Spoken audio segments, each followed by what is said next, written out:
وهذا حال عادة الناجحين. كل المطلوبين عندكم أجيبهم بيدي. من أقصى العراق إلى أقصاه. سيدات وسادة أعضاء مجلس النواب، رئيسا لجمهورية العراق. الزيادة كانت مستمرة. وأن أحافظ على استقلال العراق وسيادته.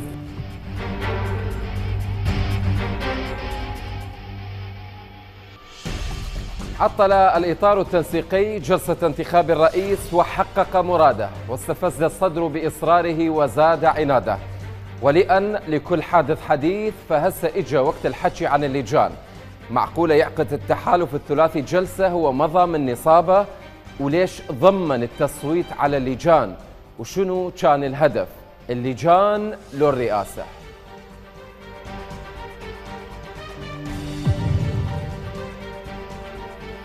التيار يلوح باللجان ويرفع ورقة النظام الداخلي للبرلمان اللي يقدر يعكر أجواء الغياب عن الجلسات، وممكن يجبر النواب على الحضور، وإذا راد يصعد أكثر فممكن يروح للمحكمة الاتحادية ويفتح دعاوى بحق المتغيبين بسند دستوري وقانوني. يعني يتخذ خطوة مثل خطوة المقاطعين اللي راحوا ورفعوا 5 دعاوى أمام المحكمة ضد تشكيل اللجان في ظل مقاطعتهم. لكن بالنهاية مقاطعة الجلسة هو التعطيل مو العكس. وإذا نرجع لموضوع اللجان، فإحنا قدام تشكيلات نيابية تناطح وزارات، والعنده الأغلبية المطلقة بيده يقيل وزراء، يستبدل وزراء، وحتى الوكلاء والدرجات الخاصة، وبيده حتى يحل البرلمان. وهالمرة اللجان حامية وبدت شغلها بقوة، اجتماعات وقرارات بشكل يومي، إشراف، توجيه، ضبط عمل الوزارات. وهذا هو أصلا النظام البرلماني، هو منو يشكل الحكومة أصلا، مو الكتلة الأكثر عددا. وإذا كانت الكتلة هاي ماخذة الأغلبية المطلقة فمعناها هي الكتلة الحاكمة. زين شنو بقى للإطار؟ بقى بيده قوة لا يستهان بها، وهي الثلث الضامن وزيادة، وقدرته على تعطيل جلسة اختيار رئيس الجمهورية. هذا الثلث قادر على عرقلة عمل الحكومة، وكلش احتمال كبير ما يخليها تستمر لأكثر من 3 أشهر في حال طبعا أصر على ذلك. لطرح هذا الموضوع من كل نواحيه نبدأ بأبرز الأسئلة. هل سيختار الصدر صفوف المعارضة لإنهاء حالة الانسداد السياسي تحديدا بعد تغريدة اليوم؟ وهل ينوي البرلمان فرض عقوبات شديدة على النواب المتغيبين؟ وأيضا هل سيلجأ التحالف الثلاثي إلى المحكمة الاتحادية لإنهاء ظاهرة غياب النواب؟ كل هذا وأكثر في حوار التاسع، حياكم الله.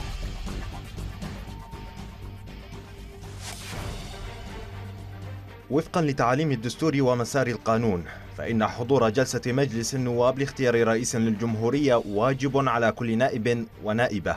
أما القطيعة والغياب لا يعدو سوى تعطيل لسلم تبادل السلطة، لكن لقوى الإطار التنسيقي رأيا آخر، وتلقي باللوم على كتل سياسية أرادت تنفيذ استحقاقها الدستوري بتشكيل الكتلة الأكثر عددا.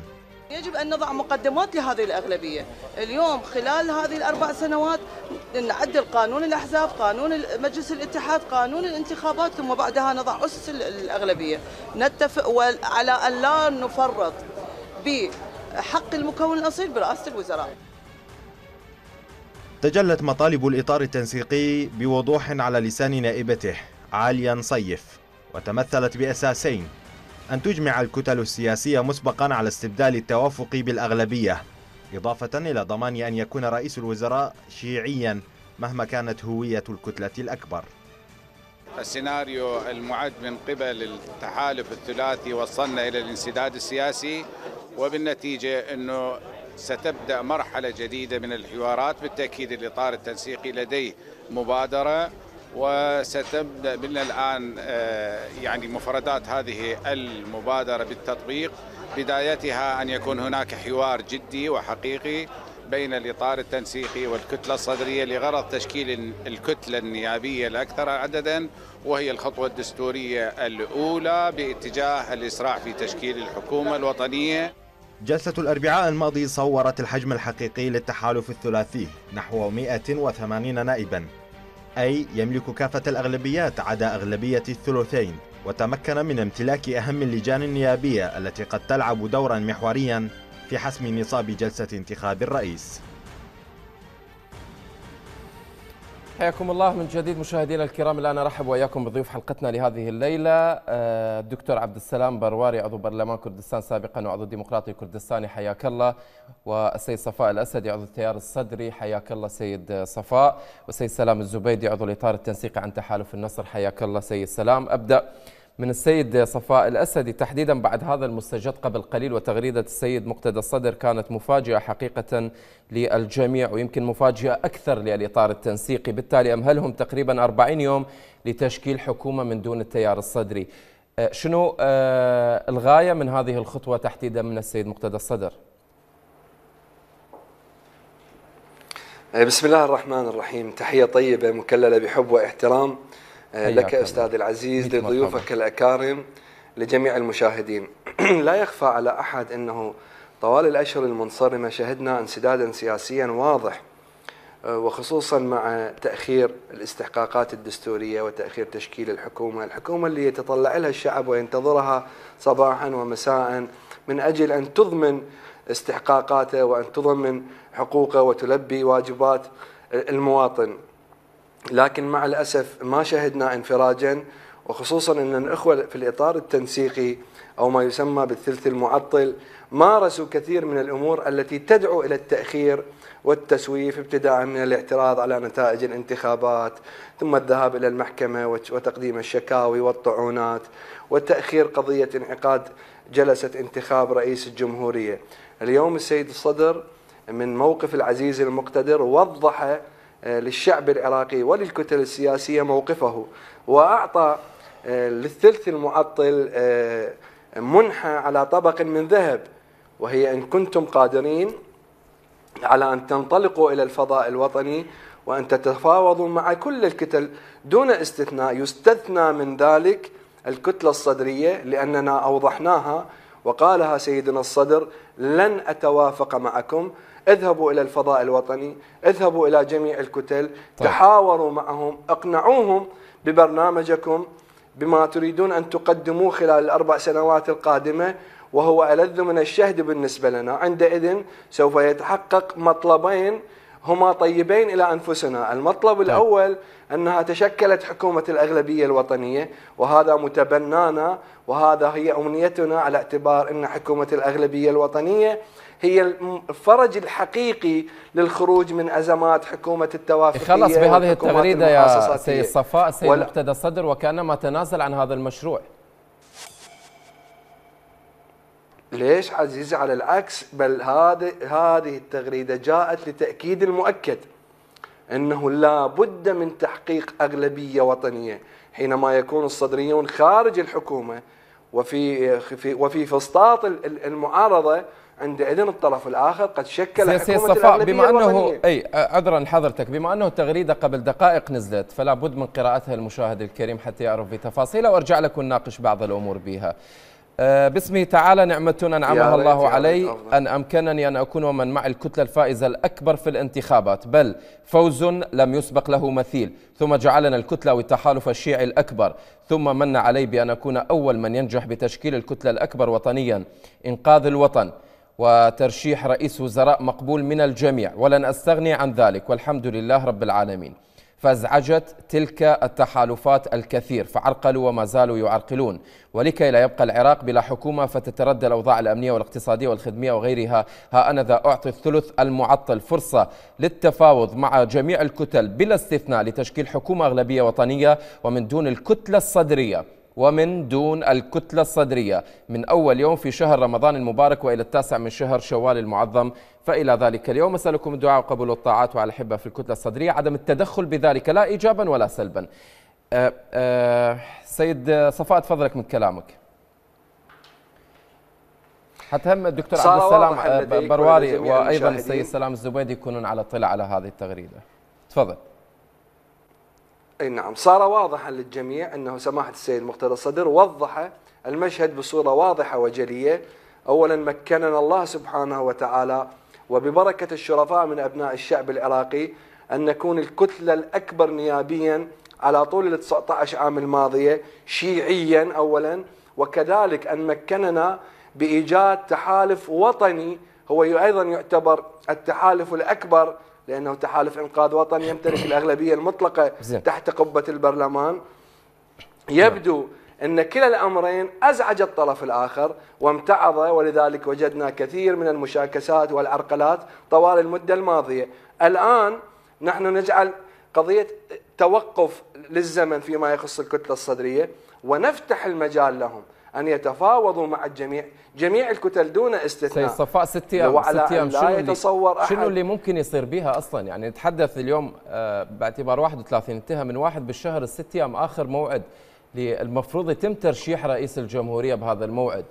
ايش راح يسوي الإطار أصلا؟ احنا بدنا نتحدث عن تحالفات واتفاقات عمرها تقريبا 7 أشهر. أولا المهلة 40 يوما. لا أتحدث لك عن المدد الدستورية. سيد صفاء أتحدث عن المدد الدستورية يوم 6 بالشهر. أنت جنابك في تدري. نعم أتفق معك. أنت تدري جنابك المدد الدستورية مع الأسف تم القفز عليها وتم تجاوزها فيما مضى، والمحكمة الاتحادية ضمنت بعض الخطوات أنه مثلا بعد 6 أيام فيما لو لم يتحقق النصاب، وهو لم يتحقق على اعتبار أكو ثلث معطل، بالتالي راح يصار من جديد إلى نفس الخطوة السابقة، فتح باب ترشيح من جديد ومدة دستورية أخرى. ولذلك أعطينا 40 يوما أن يذهبوا ويتفاوضوا، شرط أن لا يتصور البعض أن هذه التغريدة أو هذا الكلام هو معناه تخلخل أو تصدع التحالف. بس أريد أفهم من حضرتك، وعذرا عن المقاطعات الكثيرة، لكن هواي تساؤلات وحضرتك عضو تيار صدري فلازم أوجهها.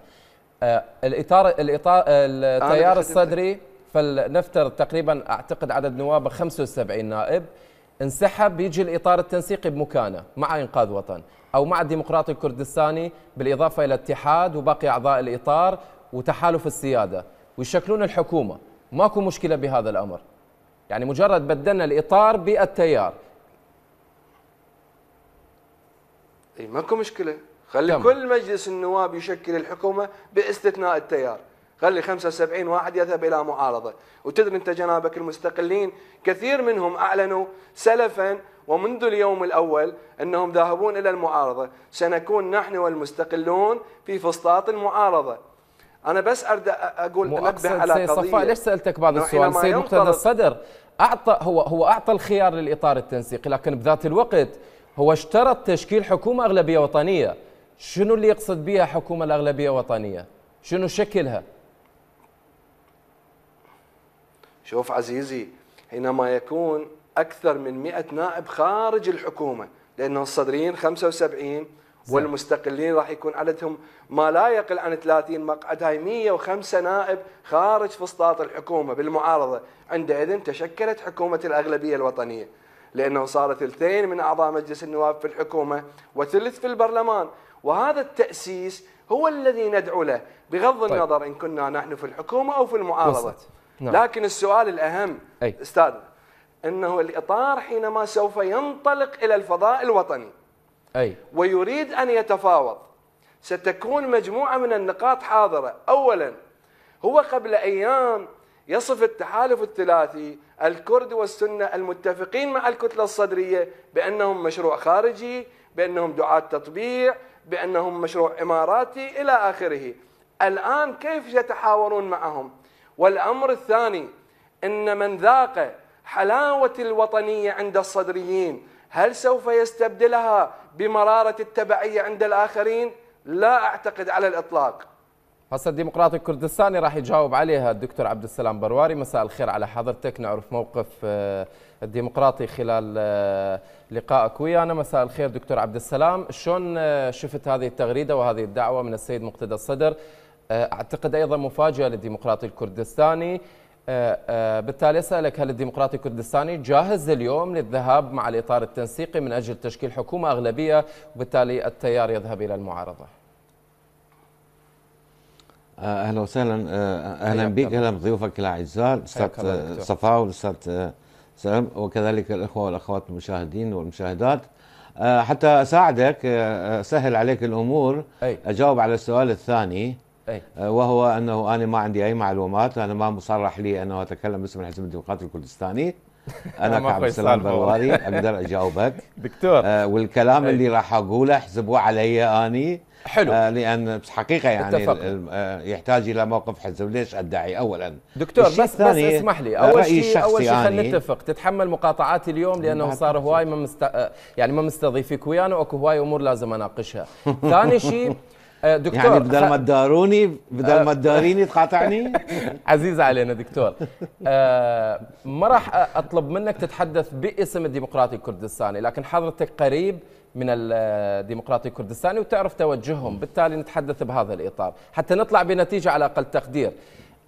نفس السؤال اوجهها لك. الديمقراطي تعتقد شنو راح يكون موقفه؟ واضح اي واضح. انا راح اقاطعك، انا راح اجرب، انا اقاطعك. زين نتعادل. حياك. لا عاد انا قلبت راح اجاوب على الشطر الاول. زين. الشطر الاول قراءتي الشخصيه كعبد السلام برواري كما عاهدنا السيد الصدر، مو مجامله للصدرين.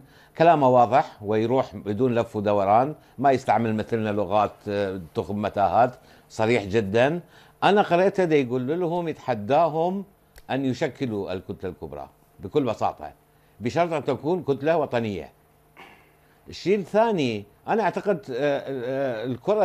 كره كبيره ذبها في ساحه الاطار. حد الان الخطاب، انا تعرف مشترك في معظم القنوات العربيه تقريبا يوميا، ضيف في قناتين ثلاثه، اواجه من قبل الاخوه اللي منضمين بالاطار او المتعاطفين معاهم بانه شلون تتحالفون ويا قصف من الشيعه وتتركون البقيه، ويقولوا لنا يفسرون لنا، جابوا لنا مصطلح جديد بالعالم السياسه، الكتله الكبرى تعني الكتله الشيعيه، وهو هذا ما نسمعه المبادره الجديده اللي قايلها الاطار، انه خلي التيار يدخل ويا الاطار ونشكل الكتله الكبرى وبعدين ايش ما تسوون. انا اعتقد ثقه بالنفس الصدر، سيد الصدر يقول لهم انتم شلون ما انا حاولت اسوي الكتله الكبرى والحمد لله، انتم هم حاولوا تسووا كتله كبرى، ما دام ما تقدرون لا تخلون الوضع يبقى. انا هيك قريتها. وانا تقريبا اعتقد المساله هي اعمق من هذا. يعني المساله مو مساله اعداد، المساله هي الرؤيه الواضحه الى مستقبل العراق، رؤيتين متناقضتين جدا. كل خطاب الاطار كان يدور حول يجب ان تكون الكتل الشيعيه كلها متماسكه ومتفقه. اليوم إذا قبلوا بهذه المبادرة سنسألهم إحنا نفس السؤال اللي كانوا يسألونه دائما، أنتم شلون تقبلون أكبر كتلة شيعية تكون خارج الحكومة؟ راح استعمل حتى مصطلحاتهم أخذ راحتك، إقصائهم. شوف يعني هو دي يحرجهم أكثر مما هاي. الشيء الثاني يعني بالحقيقة يعني هاي أول مرة تتفق به 3 قوى رئيسية هي القوى الفائزة ضمن المكونات العراقية. هي شوف تلاعب بالمصطلحات. أنا أستاذ جامعي، طلابي أعلمهم أول شيء قبل ما تحشون اتفقوا على المصطلحات. يعني تعرف في العلوم الإنسانية مجموعة مدارس فكرية، كل مدرسة عندها التوافقية هي مو هاي اللي يدعون بها هم. التوافقية أخذ تجربة بلجيكا، أخذ تجربة النمسا، أخذ ماليزيا، أخذ سويسرا. حكومة ما دام المجتمع مقسم، احنا مجتمعنا مقسم إلى طوائف، إلى أديان، إلى قوميات، لكي أقدر أنا اللي أحكم أنطي صورة للمواطن، أقول له هاي الحكومة تمثلك يا يزيدي، يا صابئي، يا كردي، يا سني، يا شيعي. على الأقل الممثلون الحقيقيون لهذه المكونات يجب أن هم يشكلون حكومة. وهي لأول مرة فعلا يحدث. الفائز الأكبر عند المكون السني، الفائز الأكبر عند المكون الشيعي، الفائز الأكبر عند المكون الكردي. وهسه أفهم من كلامك يا دكتور عبد السلام برواري بأنه الديمقراطي الكردستاني لا نية لديه بالذهاب مع الإطار التنسيقي، وكذلك راح يكون موقف السيادة وخلص ما سوينا شيء. اللهم اشهد اني لم اقل هذا الكلام لا عن قريب. يعني الدكتور ده تلمح الى هذا اللهم كن شاهدي، ده تلمح الى المعطيات اللي وصلتكم خلال الفتره الماضيه من الاطار التنسيقي، وجاي تطرح حتى على لسانهم ماذا يقولون. يعني هم انا اقول لك بصراحه احنا اجتمعنا اكثر ويا القوى المنضويه بالاطار اكثر ما اجتمعنا ويا التيار الصدري بصراحه. زين. احنا قبل الانتخابات صار اجتماع على مستوى قياده مع التيار الصدري، واضح لأول مرة الحزب الديمقراطي كل شيء معروف بسرعة ما ينطي رأيه، لكن سيد محمود محمد ناطق الرسمي باسم المكتب السياسي طلع لما سئل بالمؤتمر الصحفي قال لمسنا نقاط مشتركة وتفاهم يبشر بتفاهم مستقبلي لدى رؤية الأخوة في الإطار الصدري إذا تتذكرون. نعم. بعدين لما صارت اللقاءات الجدية احنا رؤيتنا شنو؟ أنه العراق يجب أن يحكم بطريقة مختلفة عن الطريقة التي حكم بها في خلال السنوات الماضية، لأن الشعب رفضها مرتين. مرة لما انتفض على الطغمة الحاكمة كلها، المرة الثانية لما أدار ظهره للقوى الحاكمة وحصل ما حصل في نتائج الانتخابات. نعم. احنا التيار الصدري مصر على هذا الرأي. احنا نتصور أنه الكل في الحكومة والكل يتنصل من المسؤولية هو أحد الأسباب الرئيسية إن لم يكن السبب الرئيسي الوحيد لهذا الفساد وهذا النهب، انعدام الخدمات. لذلك أيضا نتفق هذا وياه مع الصدريين. لذلك هذا خلينا نشوف، خلينا ننتظر نشوف الأخوة إذا استجابوا، وأنا أتصور هم راح يدورون على حجج أخرى لأن أحرجهم السيد الصدر. إذا جوي هم اسمح لي إذا جوي بطرح فعلا ناضج أنضج من الطرح اللي طرحه التيار الصدري، احنا بالنسبة لنا احنا تعرف حالنا يختلف. احنا قدرنا طالما احنا جزء من هذا العراق قدرنا أن نشارك بالسلطة. احنا نشارك بالسلطة يقطعون ميزانيتنا، يمنعون كذا كذا كذا، إذا ما نشارك بالسلطة شو يصير؟ لذلك في النهاية بالصراحة أقول لك في النهاية إذا وصل الأمر إلى منو يشكل الحكومة احنا ما راح نرفضه. إذا وافقوا على تمرير مرشح الديمقراطي السيد ريبر أحمد ما عندكم مشكلة بالانضمام مع الإطار التنسيقي؟ صدقني هاي أنا أريد أقول لك إياها باسم الحزب. إحنا بالنسبة لنا هاي النقطة مو هي المقياس. بالنسبة لرئيس الجمهورية مو مقياس، صدقني. المقياس بالنسبة لنا تنفيذ الدستور، رؤية حقيقية واقعية إلى إخراج العراق من هذا الوضع الليبي، وطبعا الاستجابة إلى طرحنا للدستور ورؤيتنا إليه، وهذا اللي مسناه عند الإطار. هذا هو المهم. يعني صار لما احنا كان عندنا رئيس جمهورية صار ب 17 سوى رئيس الجمهورية، قطعة الميزانية رئيس الجمهورية ايش حكى؟ الدستور العراقي واضح، نظام الحكم في العراق نظام نيابي، رئيس الوزراء هو الحاكم الفعلي، رئيس الجمهورية حتى الصلاحيات اللي هو عنده ما استخدمها. لذلك لا تتصور ولا خلي الأخوة والأخوات اللي يشوفونهم يتصورون أنه هذا اللي الموقف المتشدد بين الديمقراطي والاتحاد الوطني هو لأهمية يعني المفتاح هو رئيس الجمهورية. لا، احنا رفضنا الأسلوب اللي إجا به الاتحاد الوطني مثل الإطار. قالوا لنا يابا نقعد وياكم نحكي وياكم، عندنا مبادرة. شنو مبادرتكم؟ احنا برهم صالح هو ممثلنا مرشحنا الوحيد، أرجو أن تقبلون به. احنا نقول لهم لا، المنصب هذا مو حكر على الحزب، لا على الديمقراطي ولا الاتحاد الوطني. تعالوا احنا الاحزاب، على الاقل الاحزاب المشتركه في مجلس النواب، طيب خلينا نقدم مجموعه مرشحين، نتفق على مرشح لا يرفض من قبل الكل. انا اعتقد انا برهم صديقي يعني اعرف صار لي 20 24 سنه. اذا هم كانوا جايبين برهم لهذا الاجتماع ممكن كان احنا قلنا اوكي هذا مرشحنا توفيقي.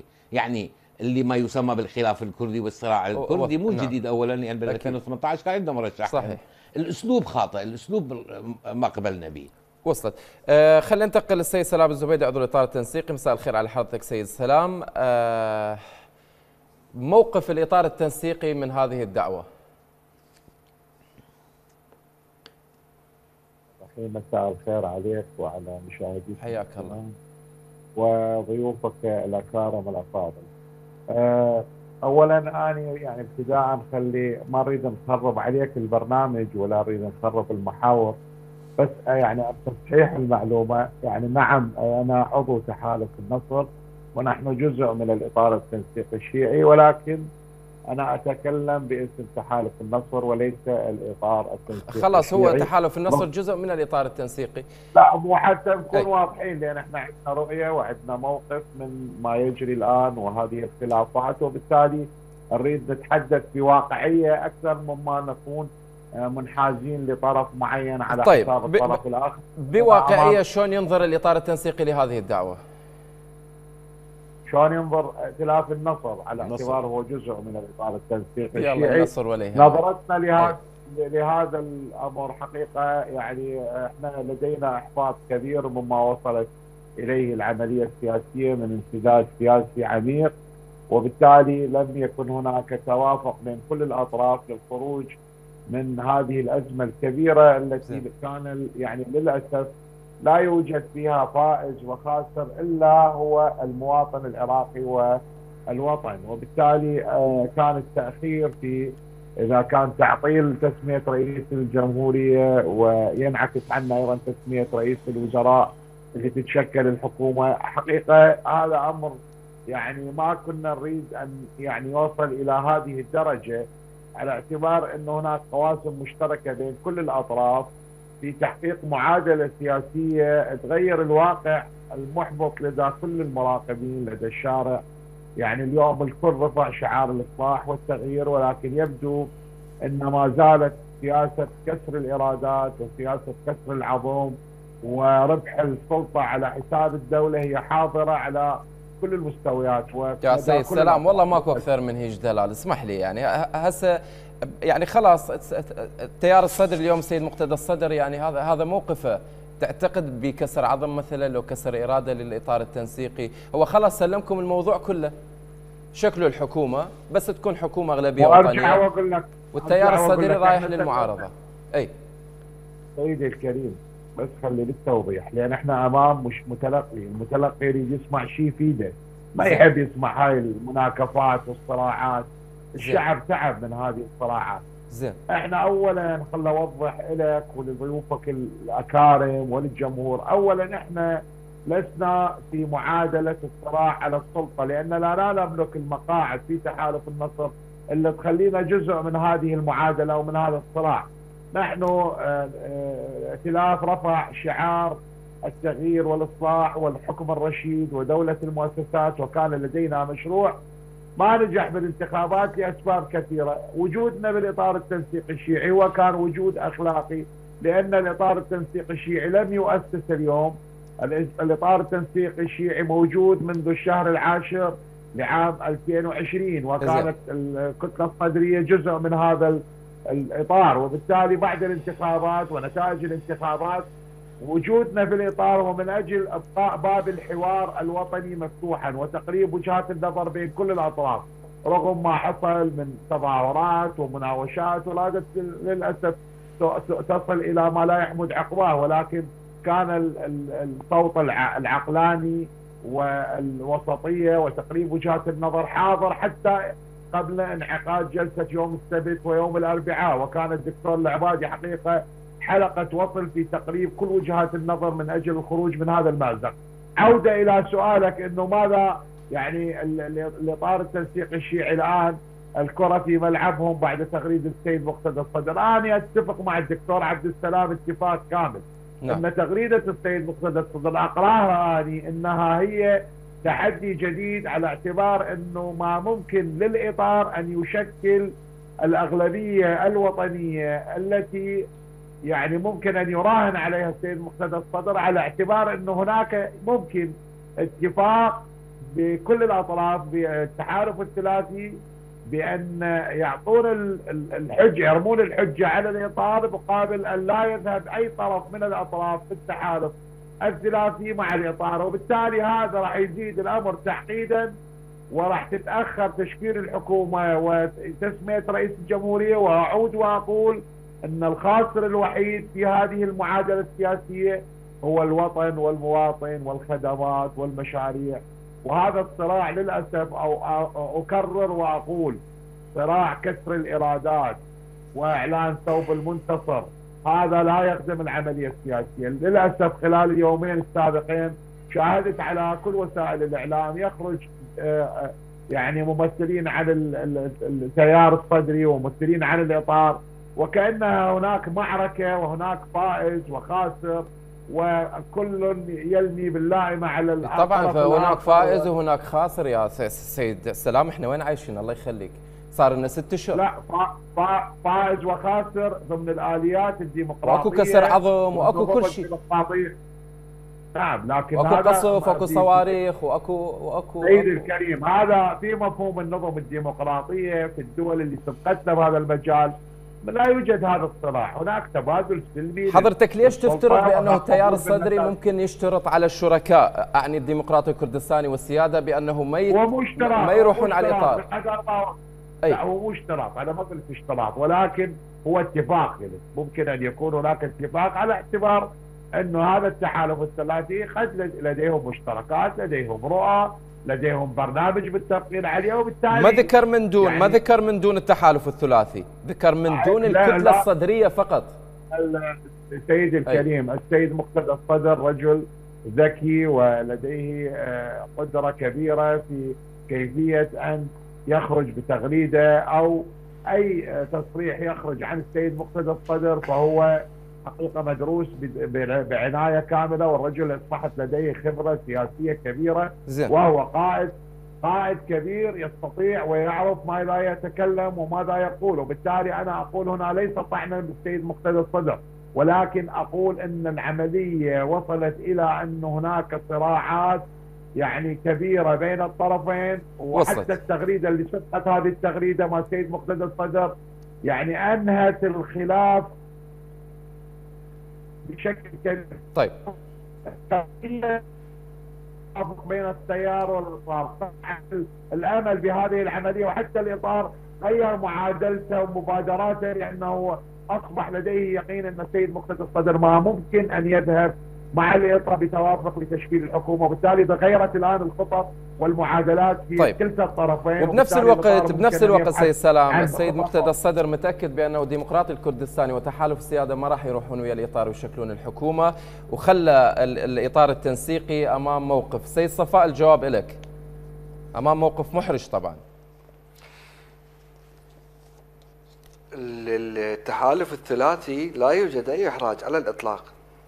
اولا هم احرار، وثانيا لديهم من الخبرة السياسية الطويلة والتعامل مع كل الأطراف ما يؤهلهم أن يختاروا الأصوب والأجدر، فأين الإحراج في ذلك؟ ثم لا يوجد أي اتفاق على الإطلاق أبدا، إنما نحن أردنا أن نوجد حل منطقي وعقلائي لهذه الأزمة السياسية التي ألقت بظلالها على الشعب العراقي.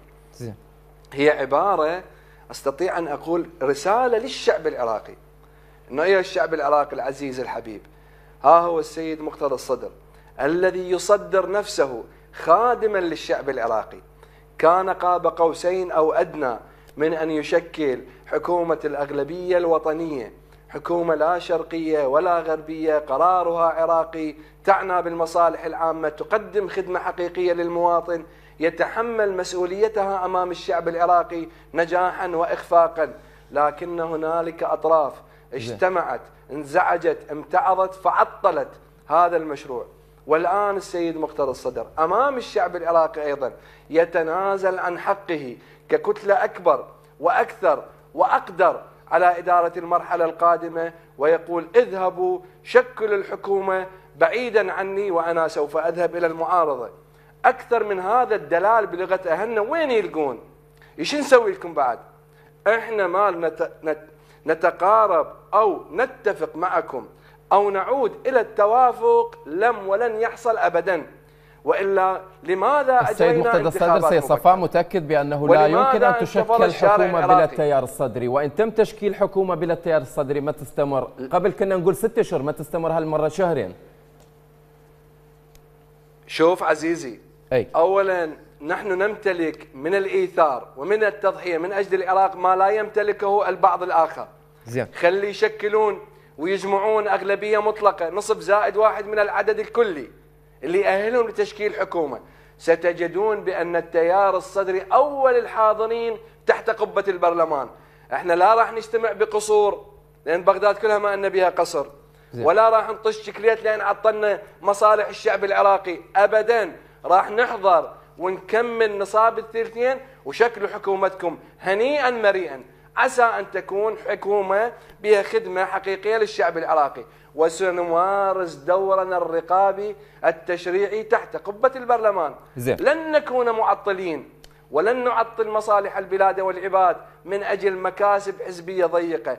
ثم على بعض الكتل السياسية من المعيب أن ترفضك الكتل الأخرى ولا تقبل بك ولا ترحب بك وأنت تفرض وجودك عليها. ما هكذا تكون الديمقراطية ولا هكذا يكون العمل السياسي. أنت المعارضة في العراق هي أفضل وأحسن من الأداء الحكومي. تدري جنابك الشعب العراقي على طول الخط يحب الصوت المعارض والصوت الرافض للحكومة وللسلطة. البيئة غير مهيئة تماما لأن تكون ناجح بقدر عالي، فأنت إذا ذهبت إلى المعارضة حظوظك السياسية راح ترتفع لا تنخفض. طبعاً. لكن يبدو أن البعض يجد جل وجوده بل كل وجوده بالمناصب الحكومية ليس إلا. طيب خلينا نشرك ويانا القيادي. طبعا عندنا وقت هواي وراح نمد الحلقة لأن هذا حدث مهم يا ريت تتحملونه دكتور عبد السلام والسيد صفاء وأيضا السيد سلام. نشرك ويانا القيادي في ائتلاف دولة القانون السيد حيدر اللامي. مساء الخير على حضرتك سيد حيدر. أريد أطلع من خلال حضرتك بموقف سياسي من دولة القانون على خلفية هذه الدعوة من قبل السيد مقتدى الصدر. خلاص بسبب الثلث المعطل اللي عطل جلسة للبرلمان هذا السيد مقتدى الصدر يتنازل عن كل شيء ويترك المساحة لكم. بسم الله الرحمن الرحيم والصلاة والسلام على أشرف خلقه محمد وعلى آله الطيبين الطاهرين. السلام عليكم ورحمة الله وبركاته عليك وعلى ضيوفك الكرام المحترمين. وأرجو من الله العلي القدير أن يكونوا بأحسن صحة وأفضل حال.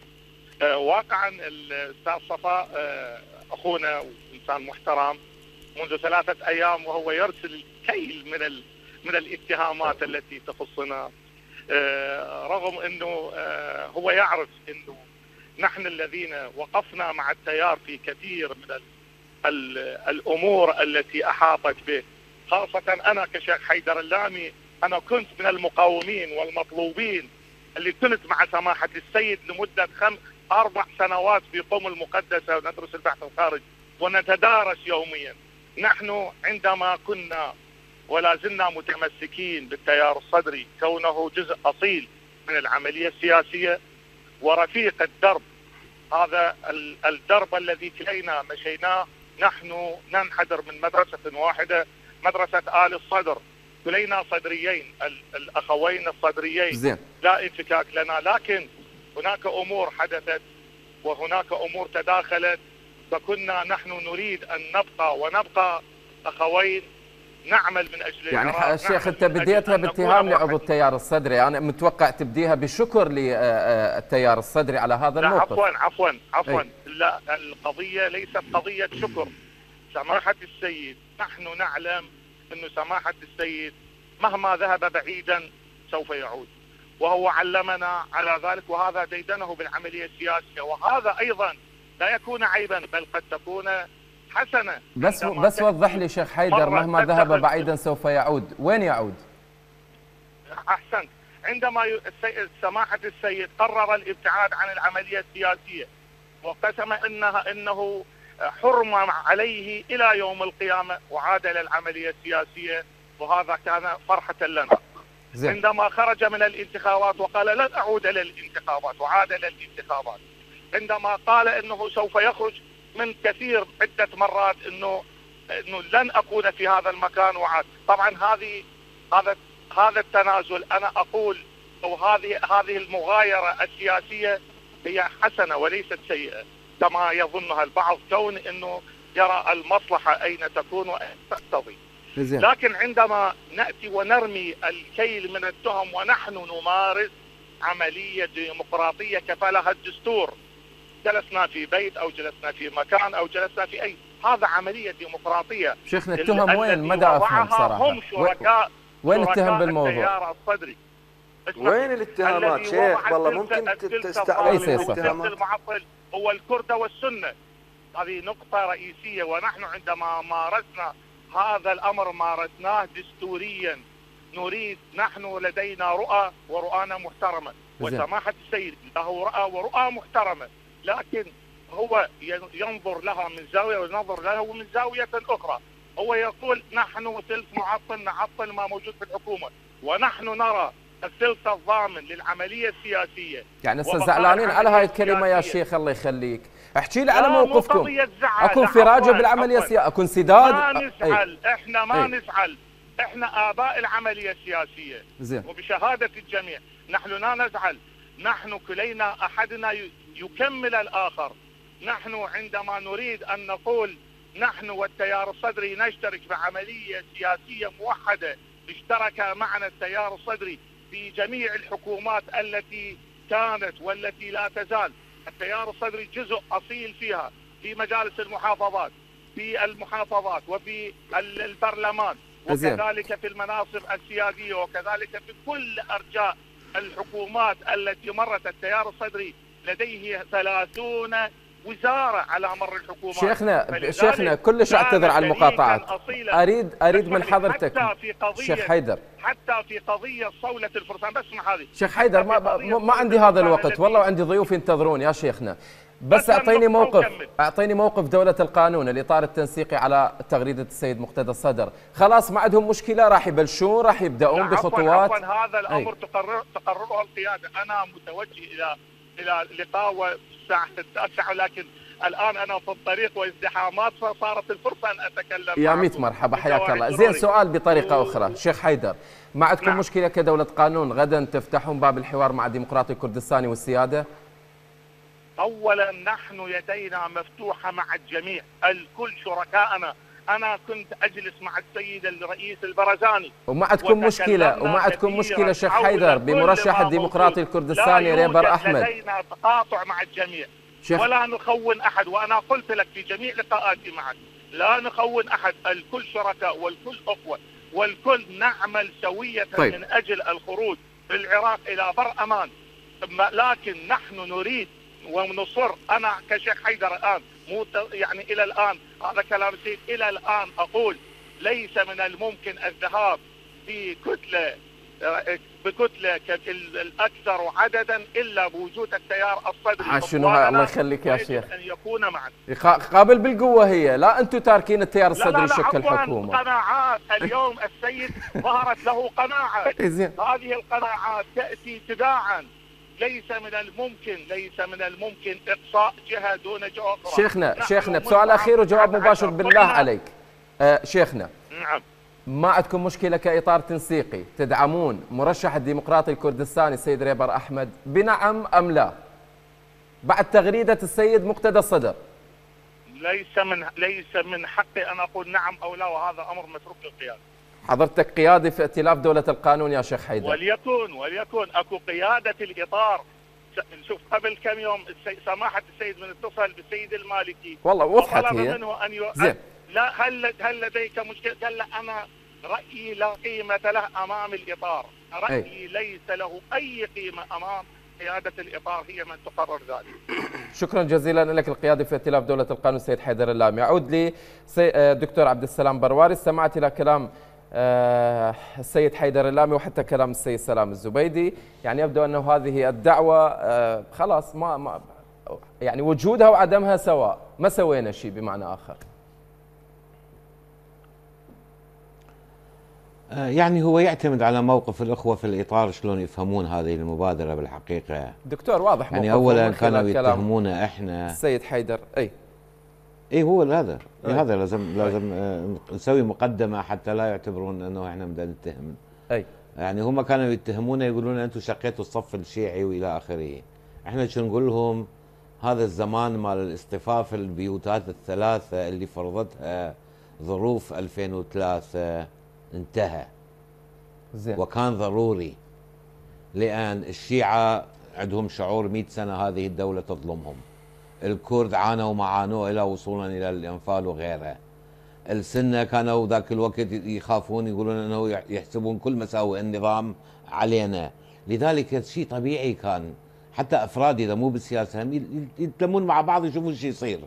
ورا 17 سنة أثبت أن هذا أدى إلى ما يسمى بالمحاصصة. يعني هي التوافقية أو المشاركة أو الإشراك لكافة المكونات حسب الاستحقاق الدستوري شيء طبيعي في دولة متعددة الثقافات. ولكن الاصطفاف هذا انتقل الى مو بس اني واخويا، اني على ابن عمي، بس صار اني واخويا وابن عمي همنا ويا الجيران. يعني حتى صارت تمازج بين تغطية الفساد من قبل الكتل والمكونات الأخرى. اليوم احنا نقول العملية الديمقراطية أفرزت نتائج وقالت لنا يكفي. بعد العراق ماكو درجة أخرى ينزل بها. هم كانوا يقولون لا، الكتلة الكبرى هي الكتلة الشيعية، ولا يجوز للتيار يعني التحالف الثلاثي أن يطرح مرشح. احنا كنا نقول لهم بابا، وكانوا يدعون يقولون أنه في التحالف الثلاثي الشيعة هم أقلية على أساس كرد سنة والعرب السنة. احنا كنا نقول لهم بلغة العصر الكتلة الكبرى داخل أي تحالف هي التي تشكل الحكومة، وهي التي يعني طبعا تعطي رئيس وزراء ومناصب قيادية. وأنا أختار إذا أنا عندي فرصة أشكل حكومة، أختار الجهات الأطراف اللي تضمن لي 51% 50% زائد 1 بالتصويت على الكابينة، لكن بشرط يتفقون وأنا أتفق وياهم على برنامج معين. اكو يعني امكانيه دكتور، اكو امكانيه للتوافق، اكو امكانيه للتوصل الى اتفاق مشترك بين الاطار التنسيقي والديمقراطي الكردستاني؟ لا، هذا السؤال سابق لاوانه. اولا لا زال التحالف الثلاثي تحالف انقاذ الوطن موجود عند مواقفه، ما ينحل. اذا انحل هذا التحالف عمليا، سيد الصدر انا ايد الاستاذ صفاء، يعني احنا ما عندنا لما نتحالف على موقف معين مو معناها نتنازل عن ذاتنا، لكن لا زال اليوم الساحه ما مبينه. انا ما اعرف الاطار شو يريد. المرة الاخر الاطار راح يقول اني ما اشكل حكومه اذا ما يجي التيار الصدري وياي. دكتور ما فهمت اذا تسمح لي، ما فهمت كلامك بانه لا زال انقاذ وطن موجود. خلاص التيار الصدري هاي اعطى مهله 40 يوم، وممكن تشكل الحكومه بهاي ال40 يوم بلا ديمقراطي كردستاني وبلا تيار صدري. مو مشكله، ما عندنا مشكله بها. مستعدين تذهبون معارضه؟ مستعدين تذهبون معارضه مع التيار الصدري دكتور؟ لا، اذا احنا ما نتفق ويا الجهه اللي تشكل الحكومه، ما مستعدين ندخل بذيك الحكومه. بس انا ابشرك ما راح يشكلون حكومه. ليش؟ لأن نفس الشيء راح يصير. قبل كانوا يقولون ما يصير يتشكلون حكومة ونص الشيعة خارج الحكم. شلون يجرؤون هم يجوني الآن يشكلوني حكومة والأكبر كتلة شيعية خارج الحكم؟ لذلك راح يستمروا بهذا الموضوع، أنه لازم نقعد إحنا والتيار الصدري، ومعناه من نقعد إحنا والتيار الصدري يعني بالنتيجة بالأخير كل الأطراف الموجودة داخل قبة مجلس النواب نشكل حكومة تشبه الحكومات السابقة، ونستمر في إيصال الشعب العراقي إلى هذا المنحدر. لذلك لا زال هذا اقتراح كان من السيد الصدر. خلي نشوف جوابهم شنو. زين دكتور مشتركات الديمقراطي الكردستاني هل هي أكثر مع التيار الصدري لو مع الإطار التنسيقي؟ بعد كل ما حدث أسألك هسه من البداية واضحة هي. شوف اكو بعض الاشياء ماكو داعي هسه احكي بها. انا بصراحه اقول لك مساله الوطنيه وهاي، لان ما حد يقبل انت تقول له انت اكثر وطني، لان اتهمونا قالوا لنا انتم تابعين تركيا وتابعين الامارات وتابعين، قالوا لنا انتم عملاء اسرائيل.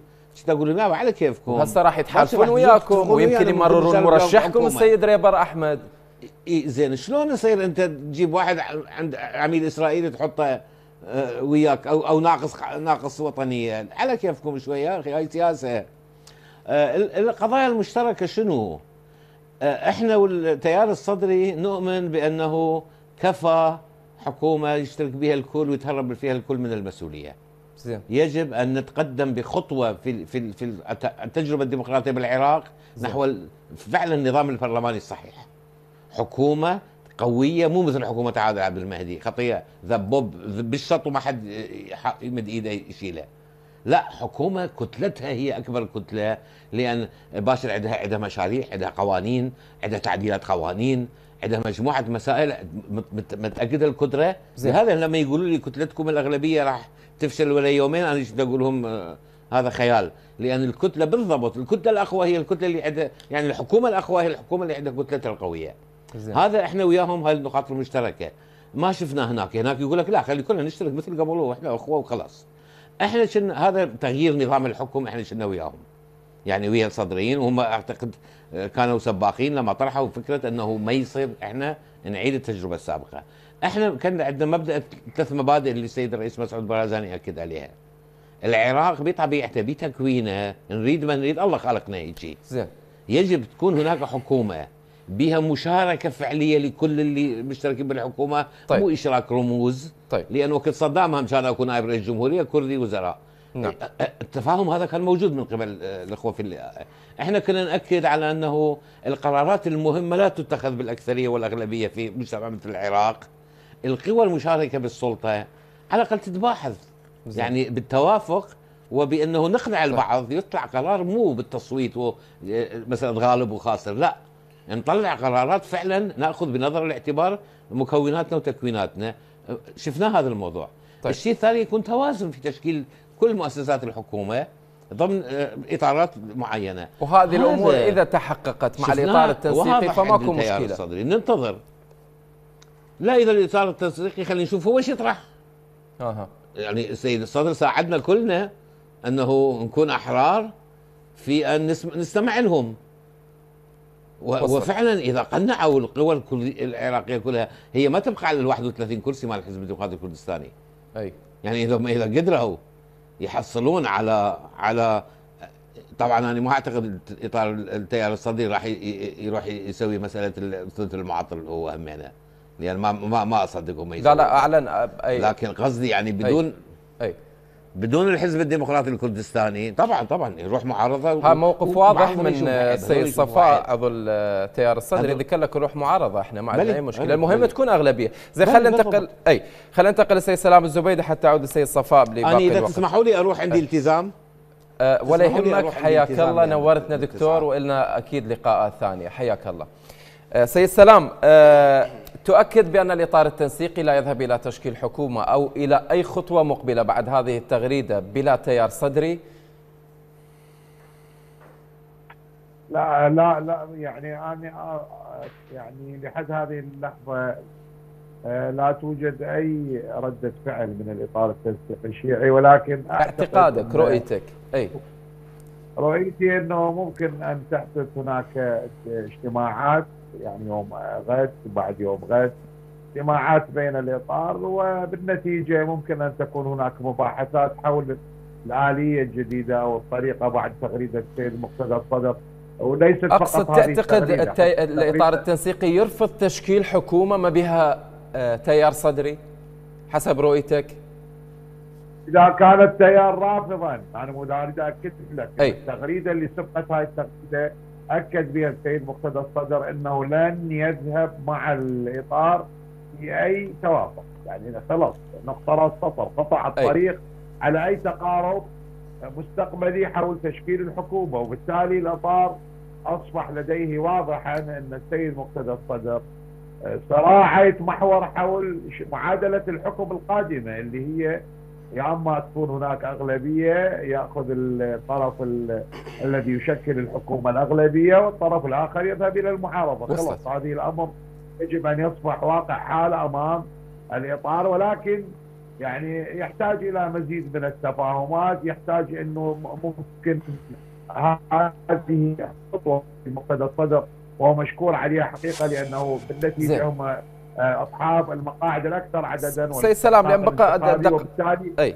نتمنى بس لحظه بس هذه النقطه، نتمنى من الطرف الاخر واللي هو متمثلا بالاطار انه لا يعتبر يعني تغريده السيد مقتدى الصدر هي تراجع او تنازل، يجب ان يستثمرها في كيف الخروج من المأزق السياسي وتحقيق معادله الحكم الصحيحه، اللي هي المعادله الصحيه، كيفية تشكيل حكومة أغلبية وطنية ومعارضة بناءة تقوم العمل التنفيذي والتشريعي. سيد صفاء، أعتقد تقرب الموقف عندك من خلال هاي اتصالاتنا، وأيضا بالسيد حيدر أو بالسيد سلام، وبالإضافة إلى كلام الدكتور عبد السلام. تفضل إذا عندك إضافة. نعم عزيزي، شوف عزيزي، بعض القوى السياسية مع الأسف يعني على الرغم من أنها قديمة جدا في العمل السياسي، أيام معارضة خارج الحدود ثم ما بعد 2003، لكن إلى الآن لم تدرك العمل الديمقراطي بأعلى صفاته وأعلى مستوياته. العمل الديمقراطي لا يعني بالضرورة حينما تكون تحت قبة البرلمان أن تكون جزء من السلطة أو أن تكون جزء من إدارة النظام، أبدا. أساسا حتى النظام البرلماني حينما يذهب المواطن إلى صناديق الاقتراع وينتخب من يمثله، ما ينتخب حتى يمثله بالحكومة. النية الأولى والخطوة الأولى أني أنتخب من يمثلني تحت قبة مجلس النواب في تشريع القوانين والرقابة على الأداء الحكومي. البعض الآخر يعتقد أن جل وجوده وحظوظه وحضوره يجب أن يكون في إدارة السلطة، وهي مشكلة، هي أزمة احنا لابد أن نغادرها. كل ديمقراطيات العالم لا تبنى ولا تقوم إلا من خلال فسطاطين: موالاة وحكومة. يجب أن موالاة ومعارضة عفوا. فلا بد من أن نؤسس إلى هذا الإطار التنسيقي. نعم. ما يقبل التيار الصدري يروح معارضة. سيد صفاء هسه توضحت هاي النقطة على أقل تقدير واضحة كلش. خويا هم لا يقبلون بينا معارضة، خويا لا يقبلون بينا معارضة ولا يقبلون بينا نشكل حكومة.